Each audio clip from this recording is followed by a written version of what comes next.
বিদেশি কূটনীতিকদের পর সৌদি আরবে চালু করা হয় ভিনদেশি বাসিন্দাদের জন্য অ্যালকোহল সুবিধা, যেখানে মাসিক আয় থাকতে হয় সর্বোচ্চ 50,000 রিয়াল। এবার দেশটির আকর্ষণীয় পর্যটন কেন্দ্রগুলোতে অ্যালকোহল বিক্রির পরিকল্পনা নিয়েছে সরকার। লক্ষ্য, বিদেশি বিনিয়োগকারীরা দেশটিতে বসবাসের জন্য আগ্রহী হবেন।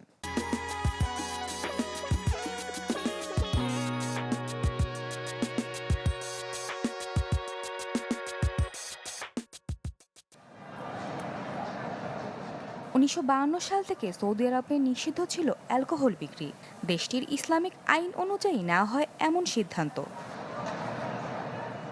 তবে ইসলামিক নীতি খানিকটা শিথিল করেছে সরকার। সম্প্রতি অনুমতি দেওয়া হয়েছে সৌদি আরব ধনী বিদেশি বাসিন্দাদের জন্য অ্যালকোহল কেনার অনুমতি, যার মাধ্যমে ঘটছে ৭ দশকেরও বেশি সময় ধরে চলা নিষেধাজ্ঞার পরিবর্তন।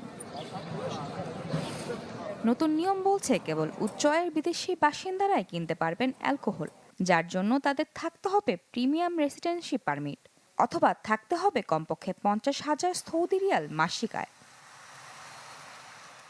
বর্তমানে রিয়াদের ডিপ্লোম্যাটিক কোয়ার্টারে একটি গোপন নামবিহীন দোকানে সীমিতভাবে অ্যালকোহল বিক্রি হচ্ছে।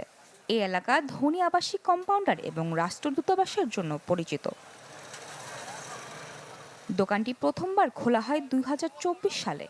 সে সময় এটি শুধুমাত্র অমুসলিম কূটনৈতিকদের জন্য সীমিত ছিল। নতুন নিয়ম অনুযায়ী এখন ধনী অমুসলিম বিদেশি বাসিন্দারাও এখানে অ্যালকোহল কিনতে পারবেন, যা দেশটির সামাজিক নীতিতে সবচেয়ে বড় সংবেদনশীল পরিবর্তনগুলোর মধ্যে একটি।